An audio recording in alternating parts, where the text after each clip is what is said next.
Howdy, everyone. I received a question, I don't know, a week or so ago about how to handle a horse that is really anxious or fights being tied up and left, like if they're tied to a post or something like that. And that's a great question I've been wanting to address. Lots of different ways to deal with this. So the old cowboys out there might tell you just take that horse, put a halter on it, dead tie it, and dead tie means tie it so hard that there's no give in it, there's no way they can get out of it. Dead tie them to a pole and just let them figure it out. Well, that's the old way of doing things, and I personally don't really agree with that, and there's several reasons why. It's because you can really actually cause a lot of damage to your horse doing it that way. Like for instance, if you take a horse and you tie it to like a telephone pole like that, some people will actually put a chain on their halter and such so that they really just can't get away and they can't break free or anything like that. But you have to delve into the mind of the horse a little bit more, I think. There's a lot of reasons why horses may not want to be tied. It could be, poor handling in the past. Like maybe they were tied to something and they couldn't get away, and then something really scary happened. Maybe a gunshot went off, or maybe a plastic bag flew across the pasture and the horse freaked out and they couldn't get away. Well, that just creates a sense of trauma in them, and then they get PTSD from it. So, or it could be a feeling of claustrophobia. I mean, a lot of horses, they're fight or flight animals. So basically, if a horse can't run and get away, then they tend to freak out, especially if they're in a situation where, they feel alone or they feel abandoned, they don't have their herd near them, they don't have another horse near them. They can get really nervous and upset. So it could be past bad handling. It could be claustrophobia. You got to understand too that a lot of these rescue horses, people will tie them, they will hold them still, and they will hit them, they will whip them, they will beat them. They can't get away. Shakespeare is a perfect example of that. They tied him in a set of stocks, which is it's 4 wooden posts, and they have to enter this chute, and they tie them down. And I don't believe they beat him, but they did remove his testicles. He had no sedation.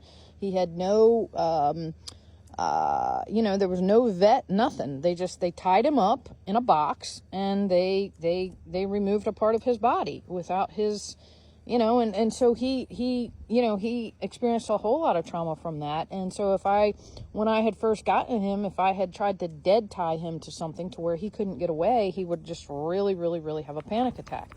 I know, shake it off, buddy. He doesn't like talking about that.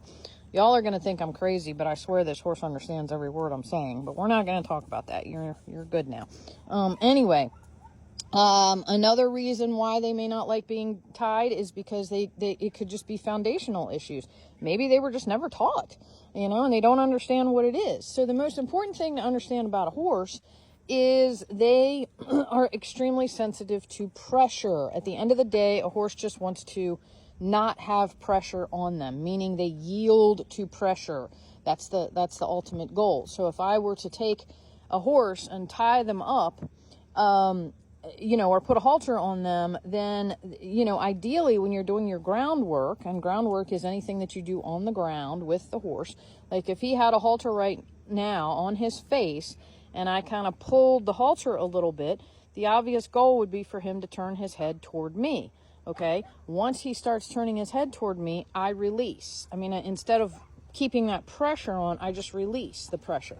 And then he that's how they learn. Then they follow suit. So it's the same concept when you are trying to teach a horse to stand to tie. Okay, the way I would recommend doing it is put a halter on them, and then take them to a spot. I would first start out very slowly. I wouldn't try to tie them to anything. I would just start leading them, okay? And if they don't like to lead, Shakespeare be nice. If they don't like to lead, and you're having a hard time leading them around anywhere, well, then give them something worth leading for. For instance, if you're trying to lead your horse and they're really pulling back, then don't fight them, okay? Don't sit there and try to out-jerk 1,000-pound animal, because you're not going to be able to do it. Okay. Like if I were to stand here right now and pull on a halter with him, there's no way I could pull him anywhere. I mean, look at True. She's what, 1,200 pounds. If I were standing here like jerking and really pulling with a lead rope, I wouldn't get anywhere if she was pulling back the other way. So what you want to try to do first is get that horse, comfortable with the halter, and just doing simple little things. Like just turning their head is a huge thing. So that was some horse body language there. Shakespeare is extremely possessive of me, and, he sometimes chases the other two off, especially when he, gets it in his head that he wants to be near me and he doesn't want anyone else near me. But I really don't want to, allow that from him. So I'm going to go back over to True, who I was actually petting and talking about, and I'm going to say, hey, I know he ran you off, but that doesn't mean that I can't still come up to you. So, I don't want him to get away with that type of behavior. So anyway, and here he comes again. He's going to try again. So I'm going to go to this other side, and I'm going to say, hey, we're all family here. Don't be chasing her off. You can stand there like a polite boy. Okay. So anyway, what I was saying is you can start with just the haltering and turning their head, okay? Turning their head, and do it on both sides of the body. And when they turn their head into you and they're not fighting you, the minute that head starts to come to you, release the pressure and the tension on the halter. I mean, the lead rope, okay? And that is teaching them to yield to pressure, folks. So in other words, her head is, I'm kind of tugging on it a little bit. Her head comes in, I release, I put some slack in the lead rope, and then I reward, I pet. I say, good girl, and I do that over and over and over again. That's the thing with horses. Sometimes it just takes a lot of repetition so that they understand the assignment. Once they understand the assignment, I find that they're normally like really good with it, for the most part, but it's getting them to understand that assignment that you really have to keep working on. So once you get it, just standing here with the halter, once you get them yielding to pressure, like my hand can just be pressure. There, he came in. So I really, stop.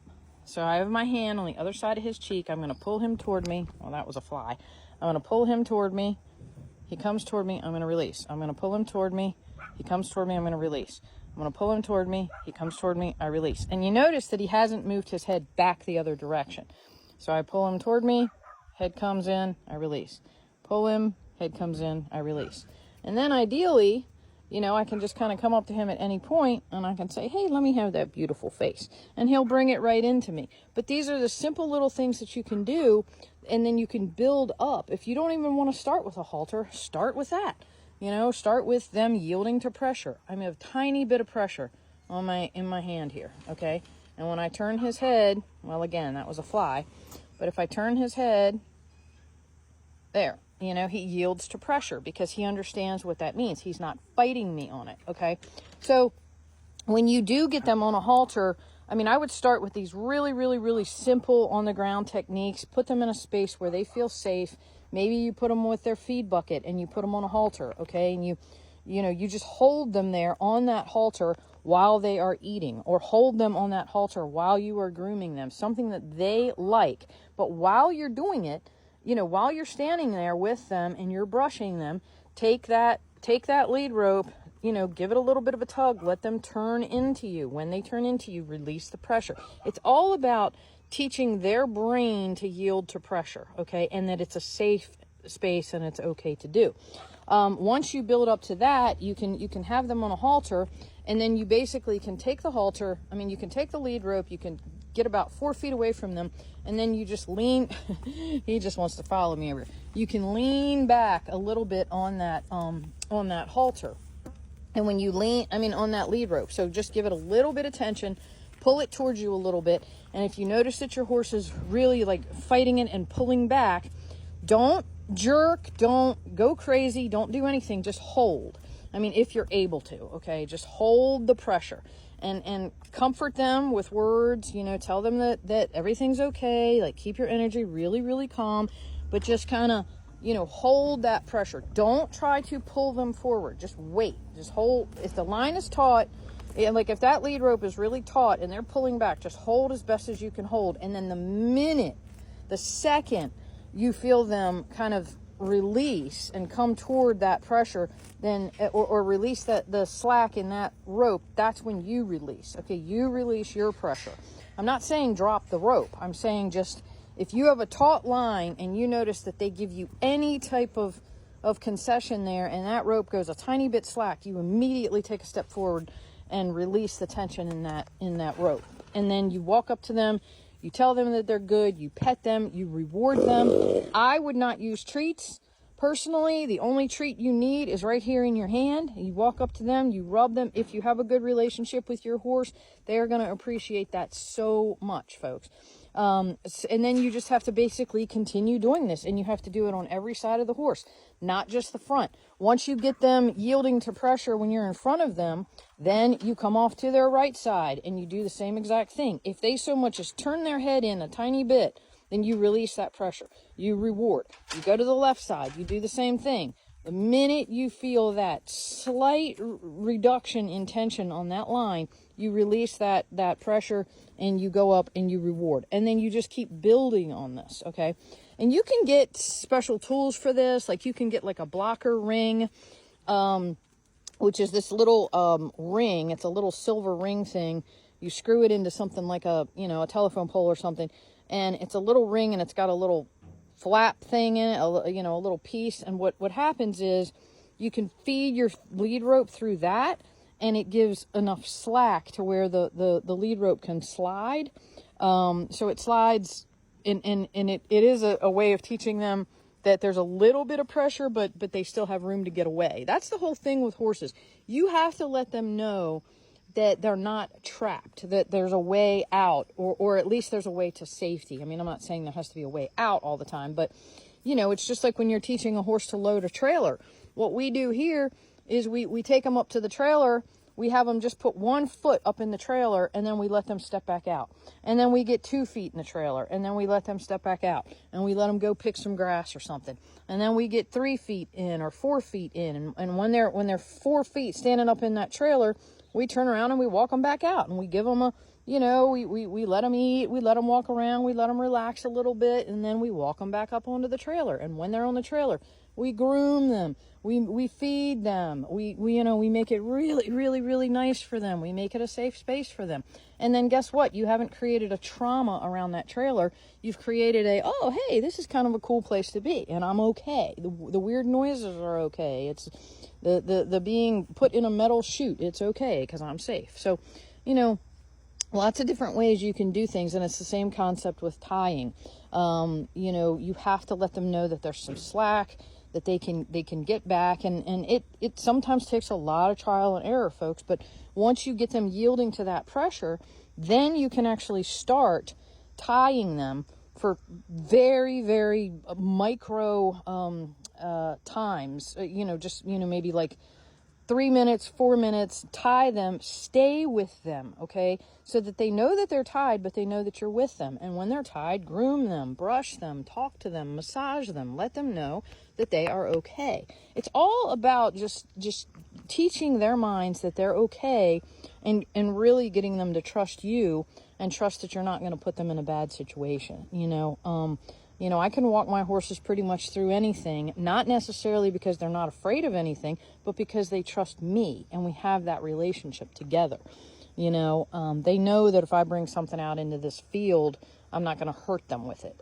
They know that if it's in my hands, that they can trust me with it. So, I really do believe that you can accomplish almost anything with your horses as long as you have built that trust. And it does take time. So, build up to it.